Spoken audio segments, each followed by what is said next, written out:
comments. Now I'll call Dr. Gapur to address questions related to fiqh economics. Please, Dr. Gapur. Okay. أعوذ بالله من الشيطان الرجيم. بسم الله الرحمن الرحيم. السلام عليكم ورحمة الله وبركاته. Of course, there are so many questions. Try to choose some of them that would be, in my opinion, beneficial to those who have no background about fiqh rulings on riba and some other issues. We start with the question that asks us to explain what is the difference between riba and interest. Okay, basically, riba is just the Arabic terminology, and usually the question is asked, what is the difference between usury and interest? Riba is just Arabic terminology, which tells us the meaning of interest.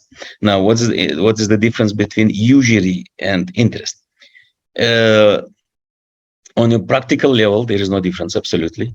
Usury is just the old religious English terminology. Interest is a pure financial modern terminology to indicate the extra money that is taken out, usually in most cases out of the loan. Okay, and not only loan, it's more accurately would be to say debt. Okay, because the debt can be not only from the loan. If somebody owes you money because of the sale contract, is deferred payment, and he is late to pay, it's not about loan, it's about the debt. So when you charge him extra, that is about riba as well. And that is usually, and that is interest, and you call it anything you want. Basically, that's all about that. So, well, there are some questions which need probably whole lectures, and it will take a lot of time, but we try to at least to give few points.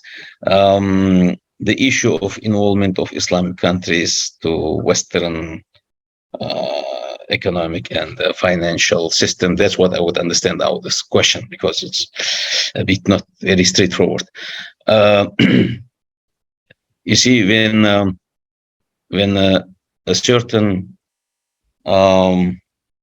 group of countries or certain ideology are dominating the economic and financial system in the world, it is difficult for you to not to cooperate, not to live within so-called the family of all the countries in the world. You have to cooperate. Now, your central bank has to cooperate with the central banks of the rest of the world, and those banks are definitely based on a conventional financial system.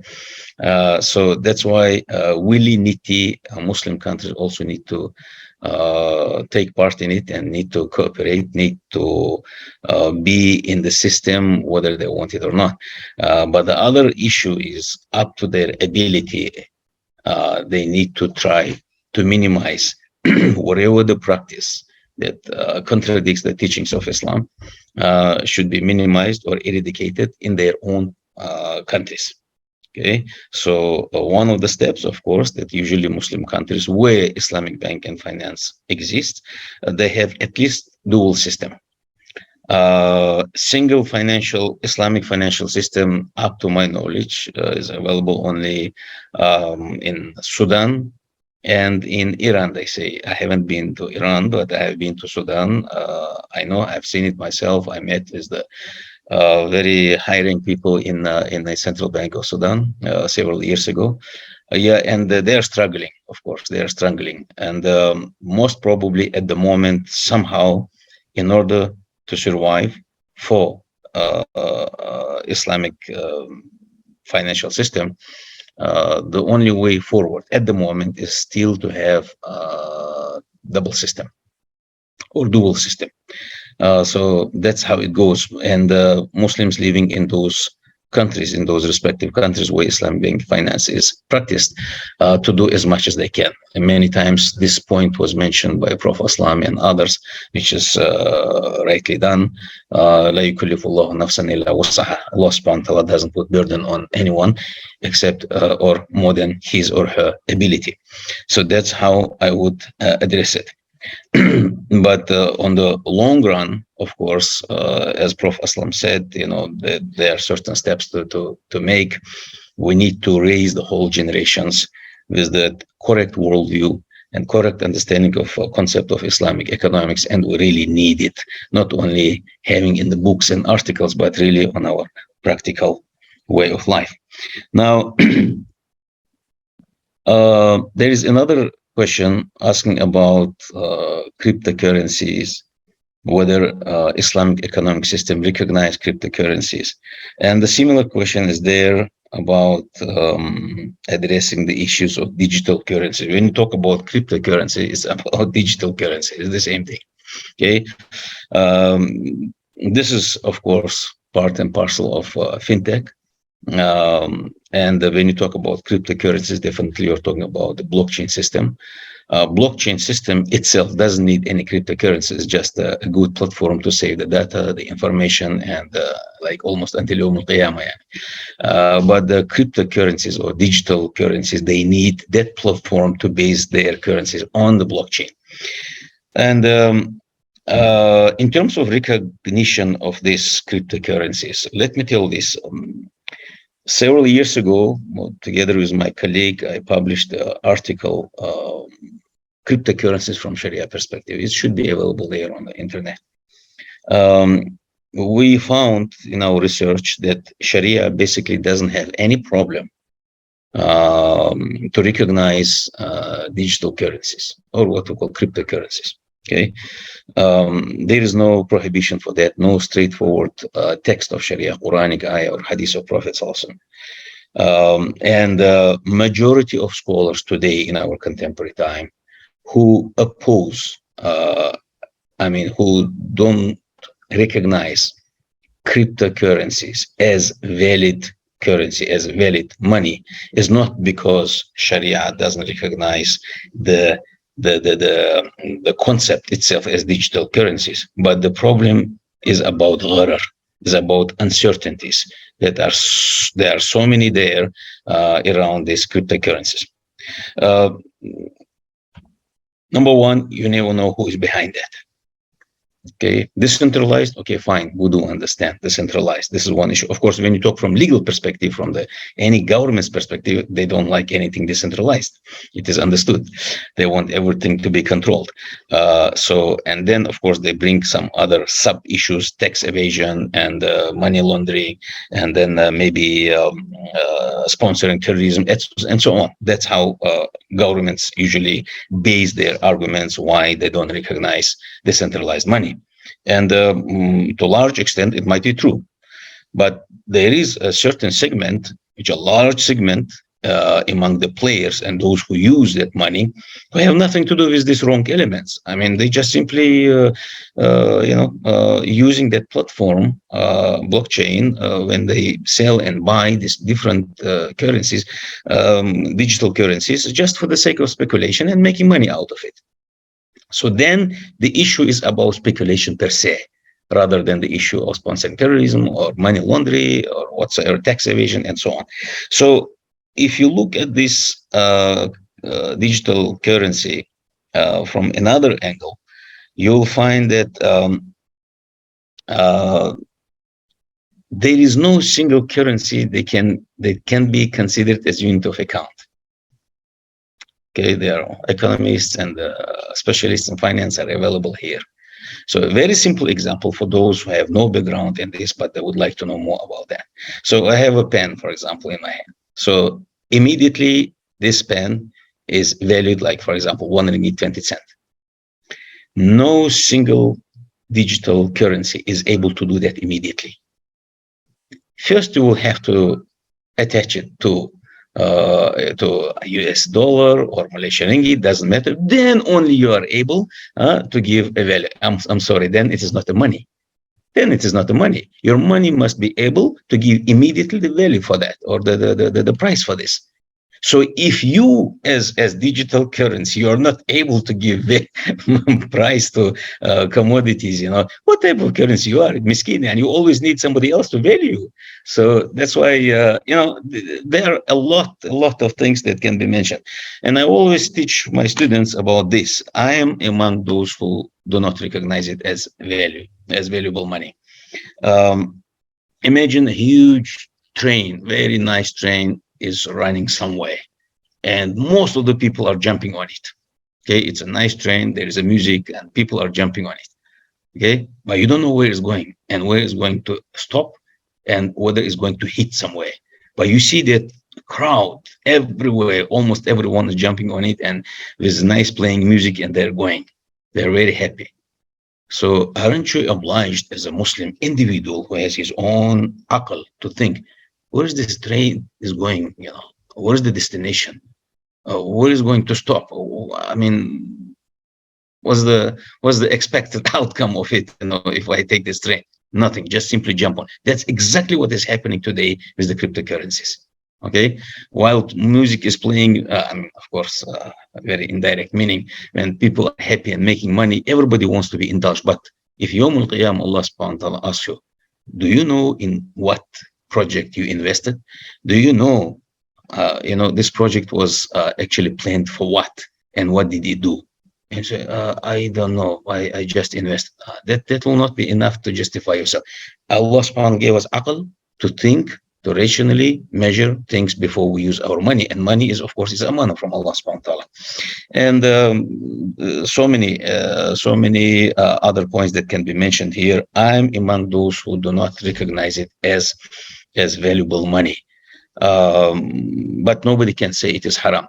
And the exceptional case we find, for example, you are, to close this point, if you are in dire necessity to buy a certain asset, for example, and that asset is only offered for sale by using digital currencies like Bitcoins or Ethereum or anything else. So in that particular point, you go to that market, you buy whatever the tokens that you need, and then you purchase that asset and finish your relationship with that market, for example. You do not invest. You are not the one who propagated more. You are not the one who developed it more. And they're like dire necessity. So in that case, we don't see it as prohibited or haram. But to make money out of it, to invest money in this, to develop this, there are so many errors and logical things. If you forgot your password, you're gone. If there is no electricity or internet, your money is gone. The data that was saved on your computer is burned or something is gone. All of a sudden, may Allah prolong our life. If you die, none of your children will inherit single cent, even if you were a billionaire, because the information gone together. I mean, it's so childish, There's all right. So let's move to another point. Somebody is asking about sport betting in Malaysia. There, he says speculative trading, according to him, is permissible in Islam. Okay, and we'll have some clarifications on this and speculative trading and so on. All right. First of all, sport betting cannot be considered as permissible in Islam.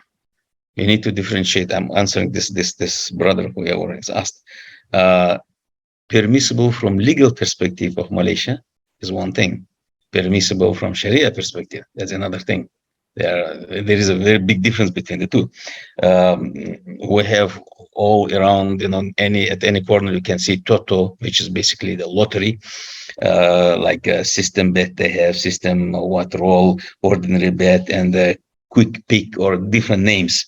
Okay, and to give you more details, by Malaysian law, legally, gambling, lottery, casino, and horse racing are legal. Okay, according to the law. And what is illegal is anything that is about sport betting, like at bookmakers or online gambling, and these are illegal. That is about from legal perspective of Malaysian legislation. All of them are haram in Islam. All of them are haram. Okay, gambling, lottery, casino, horse racing, or whatever you're betting, making money out, it's all haram from Islam, from Islamic perspective. You need to differentiate. So only because sometimes when we live in Muslim country and there are certain things permissible, it doesn't mean that it is in Islam permissible. You really need to differentiate between two things. And why it is permissible in Muslim country, please address these questions to those who are having those that power in their hands. So they will have their own explanation to do that, probably because we have non-Muslims also living in this country and so on. That's a different thing. You need to understand that. But when it comes to legal way of betting in Islam, for example, horse racing. Let me look at the time. Okay, that would be what? Two competing parties, one in horse racing, for example. One says to another, okay, I challenge you. If you win, I'll give you $1,000. But if I win, I don't want anything from you. Permissible. Okay, absolutely halal. You're challenging. I'm sure I will win. If not, then I will give you. But from you, I don't want anything in case if you lose. Number one. Number two, completely third party, which has nothing to do with your stake, with your money that you put, in a one pool, who is going to take the whole pool. For example, two competing parties. The third one comes. I don't need anything from you, but from myself as a gift, I'll give to whoever wins this horse racing. Okay, so that one is halal. But if you bet, you put money, and then you want to gain more, it's immediate indicator that it's all about haram activity. And for 2 minutes more, probably, what will a person do if his employer gave all employees loan without asking for their consent? Well,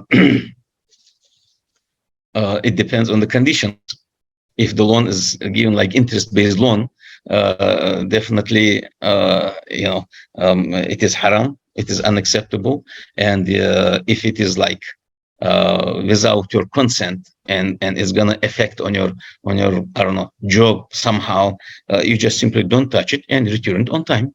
That's it. This is very much possible for you to do. Consider that you don't have that money and return it as it is. But if you're obliged to take it and take longer time and give more money, of course, you have to, just turn it down in any way, even if it leads to leaving your job, because otherwise you are agreeing with what Allah subhanahu wa ta'ala made it, very clearly haram for you. But I don't think any employer will do to that extent. Usually they give to see whether some of them are late and to make money out of it. So you just simply turn it down. Don't utilize, just return it, and that's it. All right, so Dr. Zera, I don't want to go beyond the stipulated time. I think it's already, time is up. And unfortunately, we cannot answer all the questions. Okay, thank you so much, Dr. Gapur. Thank you so much for your time on Sunday to answer the question posted on fiqh, related to fiqh. Before we proceed, I would like to request those watching from YouTube as well as Facebook to join our Zoom, because we are experiencing some technical issues. So we hope that you can join our Zoom. I think Sister Aina will help me to post the Zoom link and the code in the respective platform. So please move from Facebook and YouTube to Zoom. Right? Now let us proceed with Associate Professor Dr. Asmi to answer some questions related to Islamic social finance. Okay, thank you, Dr. Zera. I would like to apologize. There's some technical issues related to my camera. Okay, sorry for that. Okay, thank you for the organizer for inviting me again for this session.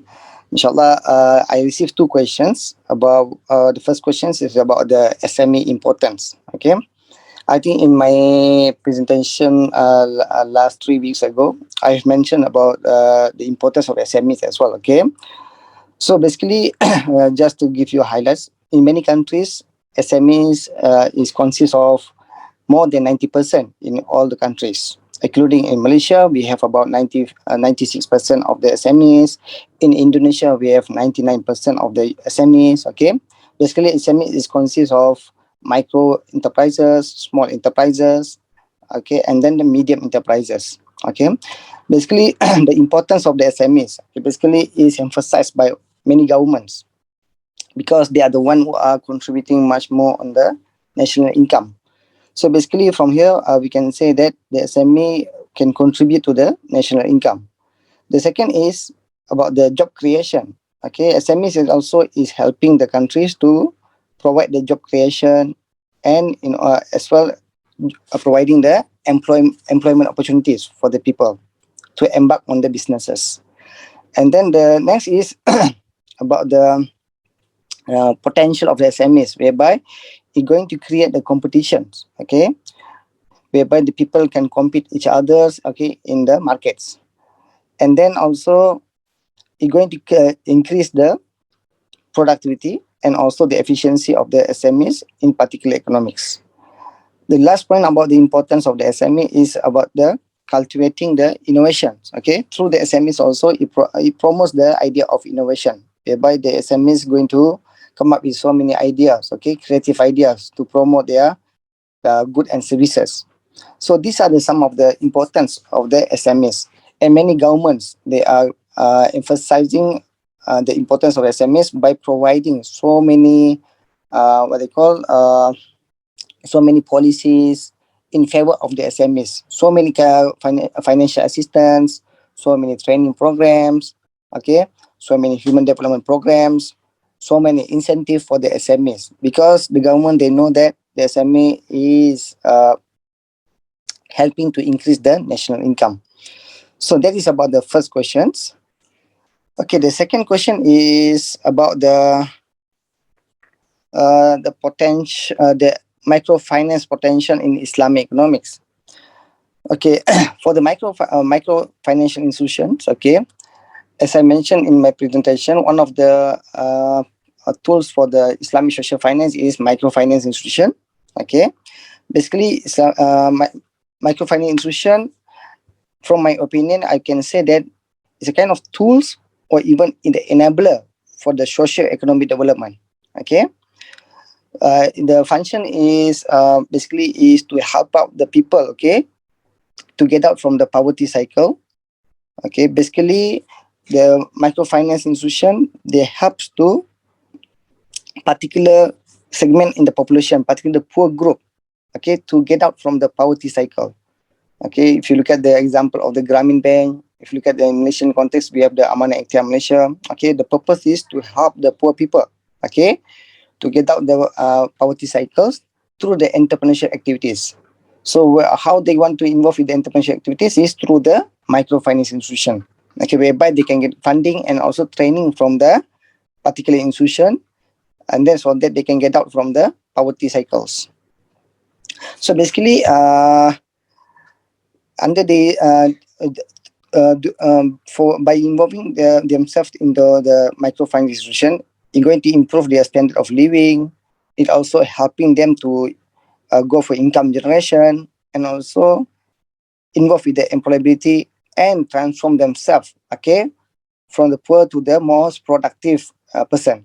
Okay, so that's why in the Islamic economics, the microfinance institution is considered to be as an enabler for the socio-economic development. So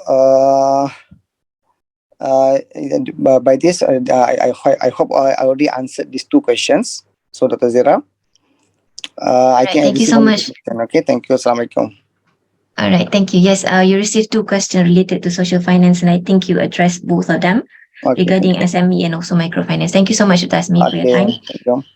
Now I would like to invite Prof. Normal to talk on the halal industry and also some challenges in GCC countries. Bismillahirrahmanirrahim. Assalamualaikum warahmatullahi wabarakatuh.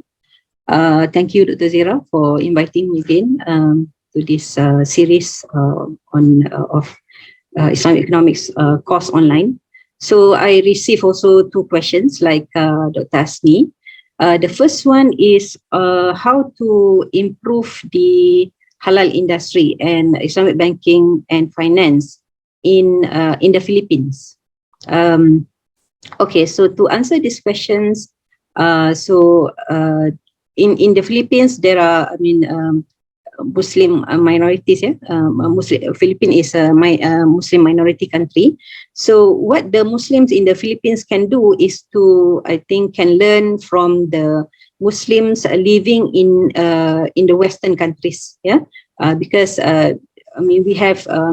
we have seen so many beautiful or wonderful examples of how the Muslims there develop themselves in terms of halal industry and Islamic finance industry. So, for example, let's say in the US, taking example of halal industry. When I was, let's say, studying in the US, like more than 20 years ago, there was no halal logo. So we were given, for example, a list of things to or ingredients to look for if we buy, for example, if we want to buy food and drinks. So if those items are included, then we don't buy because basically they are not halal. And also the Muslims there depend on the kosher logo. That means that is a halal, quote unquote halal for the Jews.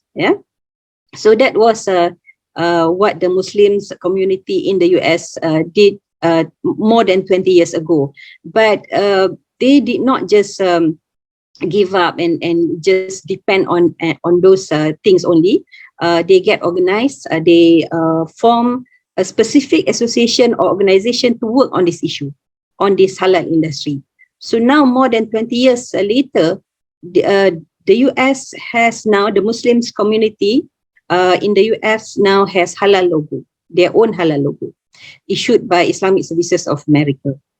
So, and in terms of the industries as well, the Muslim now, for example, have a company that produces halal poultry, for example, is among the four largest poultry company in the US. So because of this association or organizations that they establish among themselves, they are able to do wonders.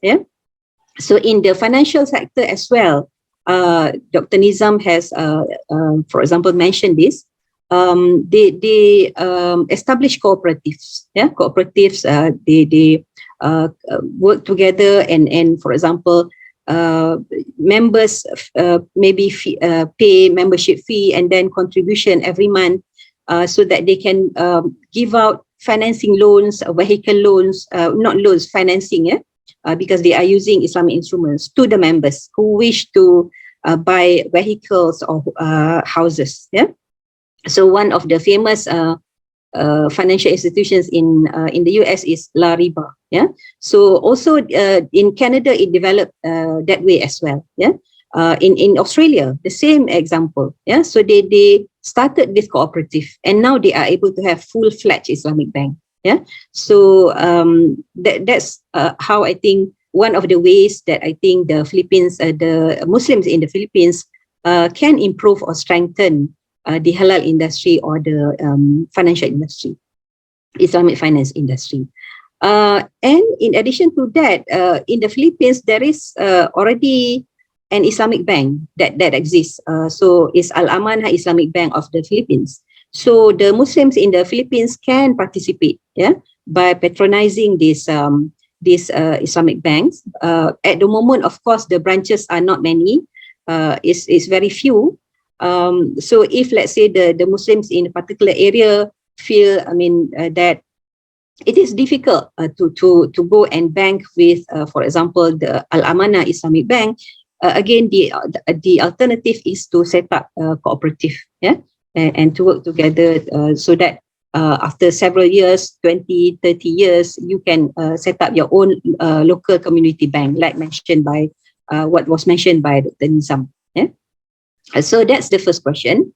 The second question is how to overcome the challenges to implement Islamic economics in GCC countries. to be honest, I don't foresee any big challenges or problems for GCC countries to implement Islamic economic in principles in the country, because actually GCC countries is one of the most receptive regions in accepting and implementing the Islamic economics principle in the countries. Yeah. So of course not in totality, but at least in the area of halal, halal industry and the financial sector, the region is among the earliest or in the forefront. Yeah, establishing, for example, the first Islamic bank, yeah, in the world was actually established by in that region. Yeah. Was established in that region. So Dubai Islamic Bank was established in UAE, and then followed by a few other international Islamic financial institutions like Islamic Development Bank and others. Yeah. So that is in terms of the financial Islamic finance industry. In halal industry as well, I mean, the GCC countries are in the forefront. Yeah. So for example, let's say GCC countries has its own halal logo. Yeah. So issued by a company which is called GovTech. Yeah. So a halal certification body to certify halal products in UAE and also the other GCC countries. So these are the two areas that I can think of that GCC countries are in the forefront, and it shouldn't be difficult for GCC to move into other areas, yeah, to implement, for example, Islamic economic principles. Yeah, the government in Dubai, for example, or UAE are very active. Yeah. In promoting Islamic economic principle, especially Dubai, they want Dubai to be to implement an Islamic economic principle. I think that's all from me, Dr. Zira.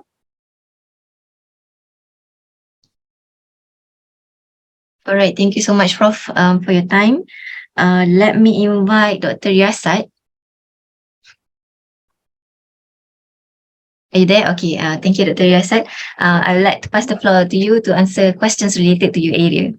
All right. Okay. Thank you very much, Dr. Zira, and thank you to all the participants for taking interest in this. And of course, thank you to the organizers, IIIT and Department of Economics, for arranging this initiative. I'll be dealing with two questions as well.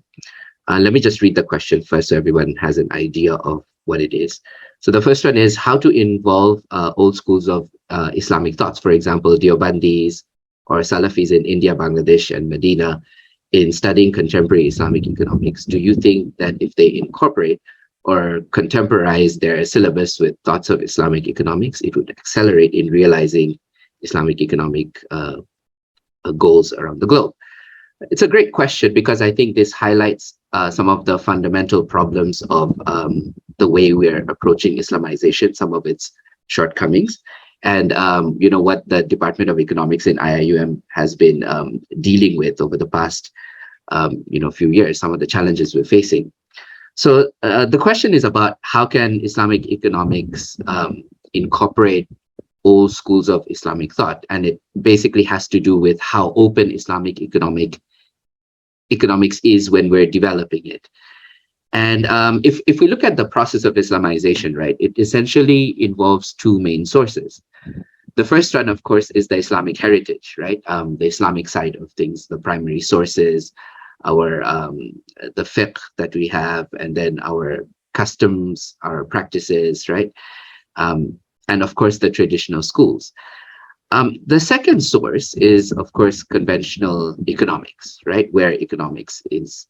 So these are the two sources. Now, if we look at how much ground we've made in each area, I think we will know that Islamic economics is focusing more on the contemporary issues.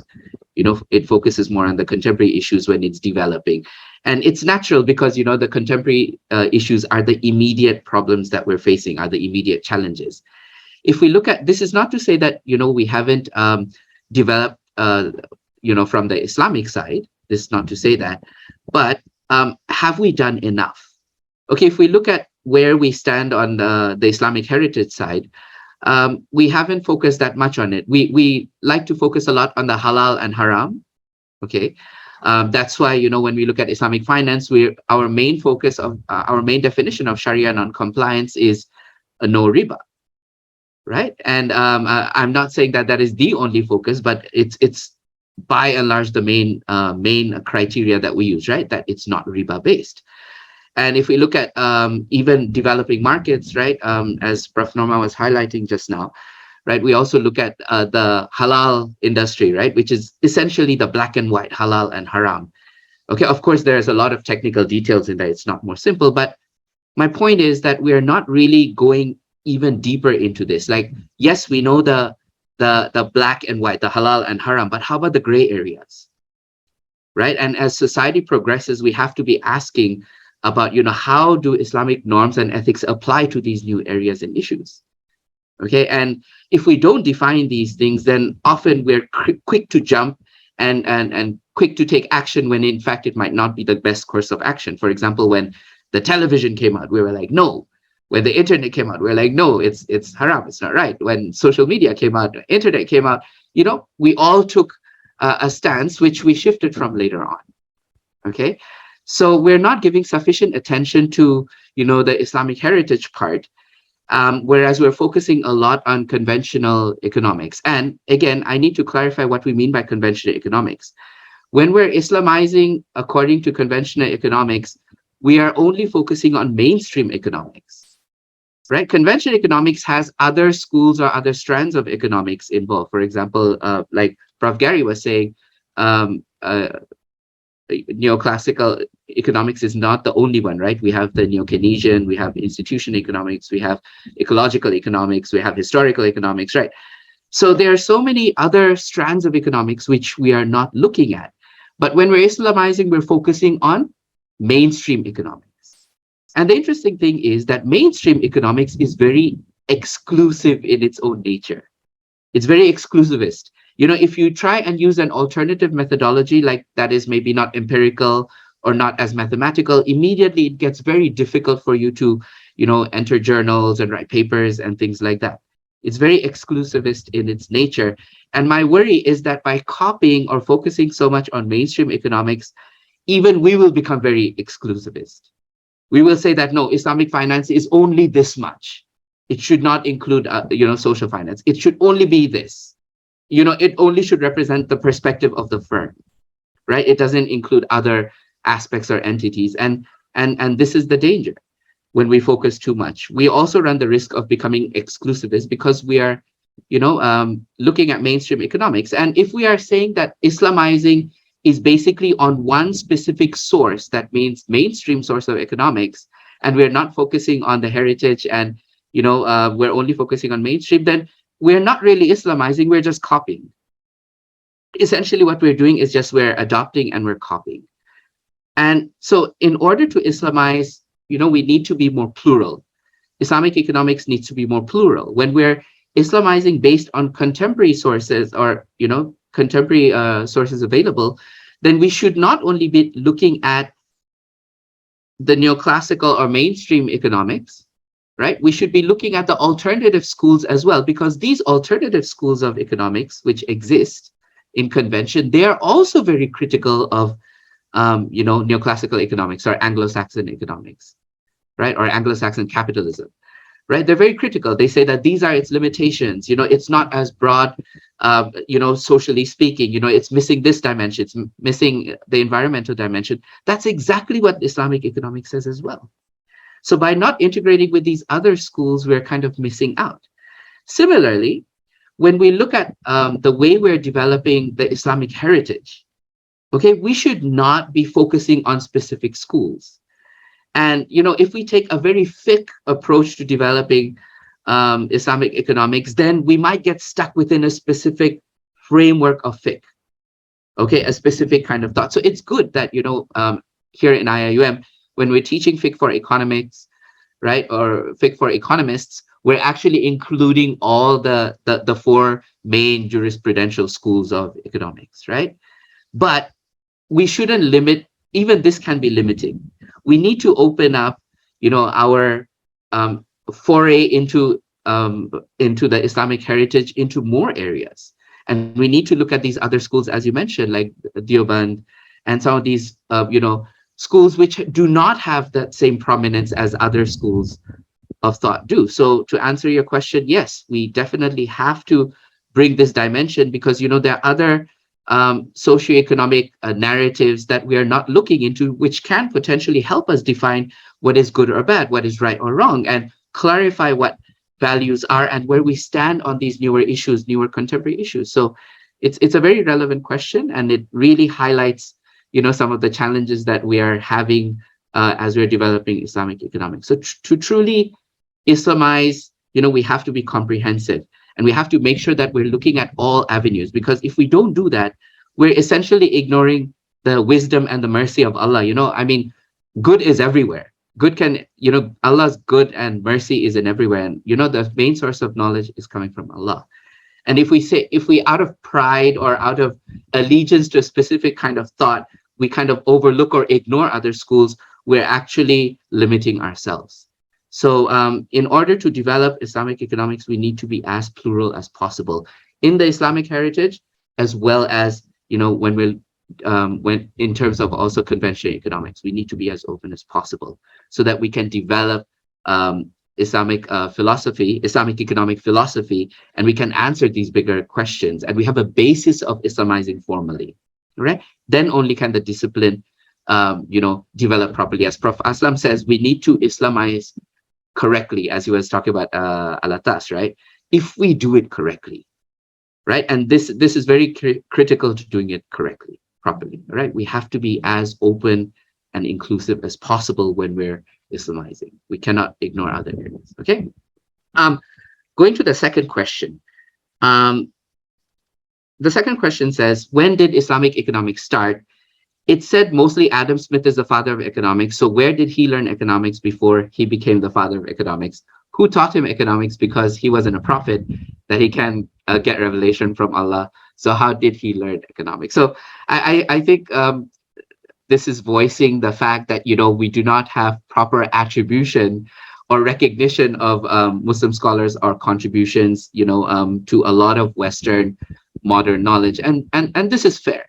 This is fair because, as they say, history is often written by the victors, and the dominant people within a knowledge system are the ones who are also, setting that narrative. So, yes, this has happened, and calling Adam Smith the father of economics is essentially maybe not the fairest thing to do. But let's talk about, the first question: when did Islamic economics start? So I guess we need to understand, when did economics start? And it started basically when people started becoming interdependent, meaning that, one person would rely on another, which is basically the beginning of time. And one household would start relying on its outside environment for certain provisions, right? And that would mean that they have to kind of organize resources and, coordinate properly, right? So this is how economics first came into being, right? And Islamic economics came into being when basically Islamic values started coming into that coordination process, that organizing process, that resource management process, right? And even when people are making economic decisions, right? So Islamic economics started, when Islamic values started coming through the primary sources. But, if we want to talk about what is truly Islamic, like if, for example, Islam is the final religion that was perfected, that perfected the other incomplete religions, then Allah's values were there from the beginning too, right? And so the concept of good and bad was always there. So, the concept of economics was there from the beginning, right? So did Adam Smith start economics? No. Okay, he formalized and aggregated some key concepts of classical economics. And we need to talk about classical economics here because that is the economics that we recognize right now. That's the dominant form. And the dominant form of economics says that, no, the market is the most important, right? And that's what Adam Smith kind of did. He kind of codified it properly and it systematized it in a very compact manner. But if we Muslims attempt to try and understand what economics is, it's more than just the market processes, right? So that's why Ibn Khaldun, and he's getting recognition even amongst contemporary Western scholars as, being the true father of economics. Many of him recognize that he is actually the one who talked about, the market processes. But Ibn Khaldun didn't only talk about market processes, right? He talked about something much bigger. He talked about the continuity and success and failure of civilizations, right? Like big work, right? Just like Paul Kennedy's Rise and Fall of Great Civilization and Samuel Huntington's, Clash of Civilizations, right? So his work was at that level, and it didn't only focus on economics. It focused on civilizational development. So this attribution to Adam Smith exclusively is unfair, but we can see why it happened that way, because he focused in a very specific area, and his writing came into that part, right? But there are many scholars who are getting increasing recognition, and the chain is a chain of narrative, I guess, if you will, right? Economic narrative is being enriched every time as we get more and more access to classical Arabic sources and Islamic sources. Okay, so that's my understanding of the two questions. One little thing, if just a little nugget here, economics as a Greek term, right? Because the term economics it came from ancient Greek, all right? And it actually means household management, right? And management of household affairs. But if we think of economics today and the market today, it has a lot to do with outside the household decisions, right? It has less to do with social life. But economics is meant to serve social living. And the idea of businesses is meant to make sure that, the family institution is the one that's successful, right? On that note, I'll end. Thank you very much. Assalamualaikum warahmatullahi wabarakatuh.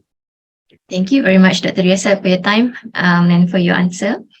Now, I would like to allocate the last 10 minutes to Dr. Nurisan to address questions on generally or on macroeconomics specifically. And after that, we will take a group photo just for memory, right? Then before we wrap up the session. So with that, let me call Dr. Ihsan. Thank you, Dr. Zira. Assalamualaikum warahmatullahi wabarakatuh. So I hope everyone can hear me clearly. Thank you to the organizers and all the participants. I'm very happy to see all the participants joining the session for the past few weeks. I think this is something which is very commendable. And I hope that you learn a lot from this session. And what's more important is how we move forward in the next couple of months, and how we plan to basically to disseminate the knowledge later on, inshallah.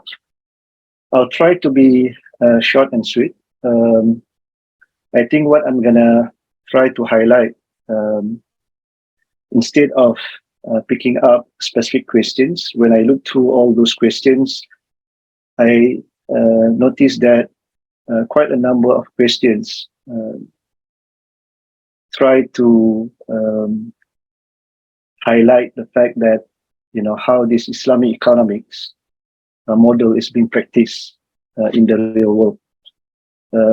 There have also been a lot of questions in terms of how to adopt and implement Islamic economic system in the non-Islamic countries or in the minority Muslim countries. I think what I'm gonna try to bring you guys to something which is very general and also basic. If we try to look at the reality of what we have today, especially among majority Muslim countries, where do we stand really? Whether we are lagging behind, I think all of us could assess and see really what's really happening. But when it comes to understanding, in terms of the role, especially as an individual and also as a Muslim, and how we can develop our economy, among the important things that I believe that we have to revisit and always to remind ourselves again is in terms of the role of knowledge. Okay, and in Islam, of course, we know that the Sharia provide the way of life. And if we know that Sharia provides the way of life, so what's missing there? Okay, so personally, I believe that in terms of, how we among the community to embrace the knowledge, that is something where we should try to look more. And I believe this session is one of, the venue to make sure that, every one of us will be well equipped from time to time in terms of, the Islamic economics knowledge and how the Islamic principles fits in, in terms of economics management and so on. And when it comes to knowledge, probably, some of us today, especially the young generations, the way how they look at it, would be more from the perspective of career perspective. What I really hope then is that, the way how we put in our heart when it comes to knowledge is more and beyond than just getting a career path and, making sure that we can get, good salary and so on. But it has to be in a way how to contribute back to the society, to the ummah. And sometimes that has not been highlighted really in the education system. And I also believe that in the context of Islamic economics, more of coordination has to be done. And I hope that, this session, especially organized by IIIT and Islamic and the Department of Economics from IIUM, would be the start of better coordination, especially in developing better curriculum. I was a student of IIUM before, 20 years ago. And when I started my studies, especially in the area of Islamic economics, I could still remember that, when it comes to the source of reference, especially in the area of Islamic economics, it came from various sources, from different articles, academic journals, and so on, whereby the students will have to gather, and then the lecturers basically going to share all those. Over the past 20 years, I was hoping that, there would be coordinated efforts whereby there will be a much better compilation of resources whereby it can be formalized in the forms of textbook, for instance, so that it would be easier for people, worldwide to basically refer back. And I can also see a lot of questions in the Google form, whereby many of you query with regards to, the references that you want to refer to if you want to know more about Islamic economics.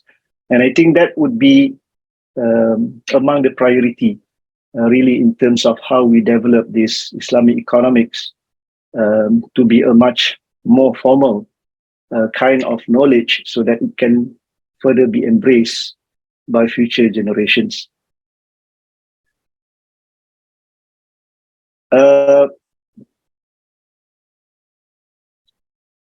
And I think another thing that I would like to highlight really is in terms of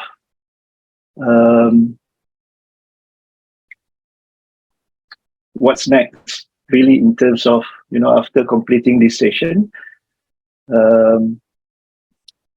So every one of us will have to play our role.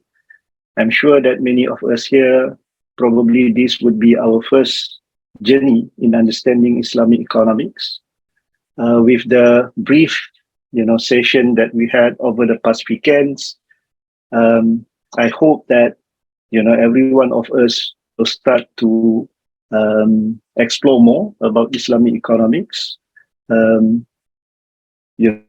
At least it will create a bit of more curiosity on our own self, so that we can try to venture and also explore more about Islamic economics in order for us to contribute back to the Ummah in general. So from there, probably we can also look in terms of possible coordination.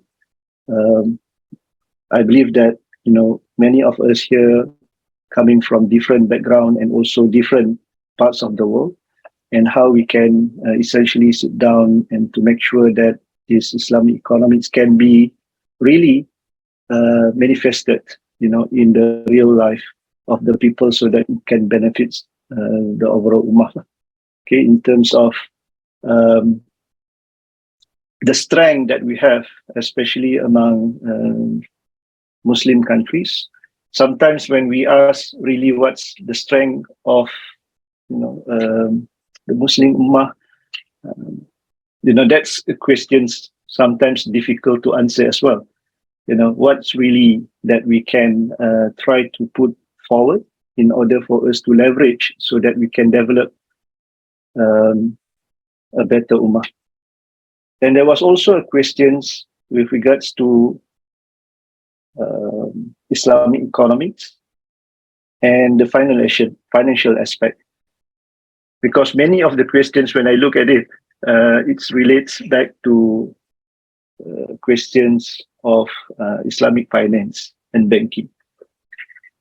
And the way how I see it, that area is actually one of the area that can become a medium to portray, the instruments, especially what we try to promote from the Islamic perspective, to show to other people, how this system can work. That is basically the start. And we can see a lot of evidences whereby through this Islamic banking and finance, it could address, some economic issues, and it works better relative to the conventional systems in a way. And hopefully that would be a start before we venture into other areas that relates to Islamic economics. Because the idea is in order for us to really, get the buy-in, from the policymakers, and the general public, is basically to make sure that we can show that it can be really implemented and then it can benefit overall. So it goes back to our own self really, rather than top-down approach, what we can do on our part as the public civilians and also individuals. I think we have to go back, to the main rules of Sharia.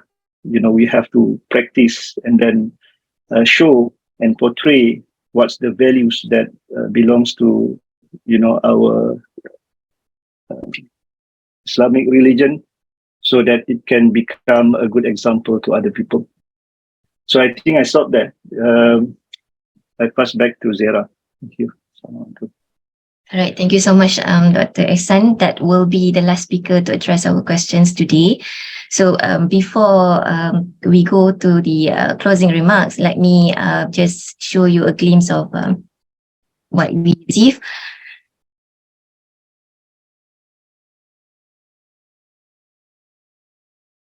Okay, I hope you can see my screen. So basically, these are part of what we received through the Google form. We receive a lot of questions. Some of it are redundant, and some of it is require some local knowledge to answer this. So, if you think that you need further clarification from your answer from your question, you can contact our instructor personally.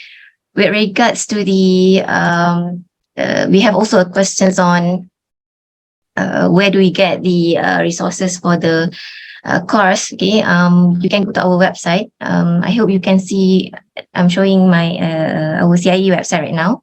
Anyone can confirm? Can you see the website?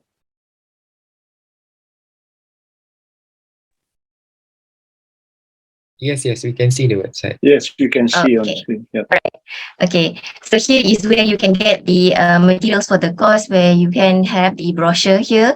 You can get all the emails of our instructor, as well as the person in charge for this program, Sister Joaria. You can contact her for if you have any further question related to the course, and you can get our online video, but also slide presentation.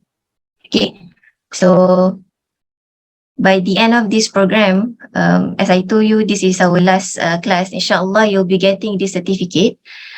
This is the example of certificate. I've been told by IIIT just now that this certificate will be distributed in stages, right? So inshallah, you'll get the contact person. Our contact person will communicate with you on how you can you get this certificate, right? Okay, so before I end this, let me call our Dean, Professor Gairuzazmi, to maybe give some closing remarks before we close the program. Okay. Bismillahirrahmanirrahim. Assalamualaikum warahmatullahi wabarakatuh. Okay, so it's me again. Luckily I don't have to answer question.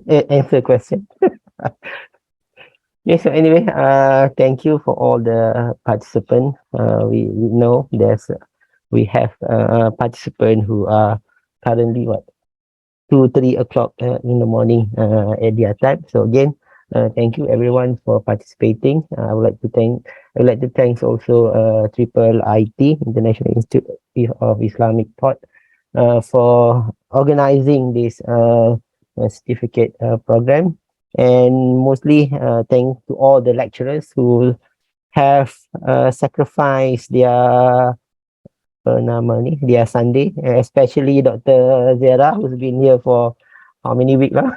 12 weeks, 13 weeks, being being one of the most important person who has been coordinating the program. So hopefully the programs benefits everyone who participate in the program, and everyone over here will be able to promote Islamic economics in your institutions and in your countries. Because there's a lot of question with regard to having this program to be online. So currently the IIUM, International Islamic University Malaysia, have this micro credential platform. So hopefully we'll be able to use that platform and formalize this certificate program, so that everyone all over the world will be able to participate later. Okay, because we already have the material now. What we need to do is just trying to now we have to record and to have a more professional recording, so that we'll be able to have something that is similar to the professional online courses like Coursera and edX, something like that. Okay? So but it may take time to do that, but I think the Center for Islamic Economics are having some plan in doing that. Okay? So I guess that's it. Okay, again, thank you everyone. Assalamualaikum warahmatullahi wabarakatuh.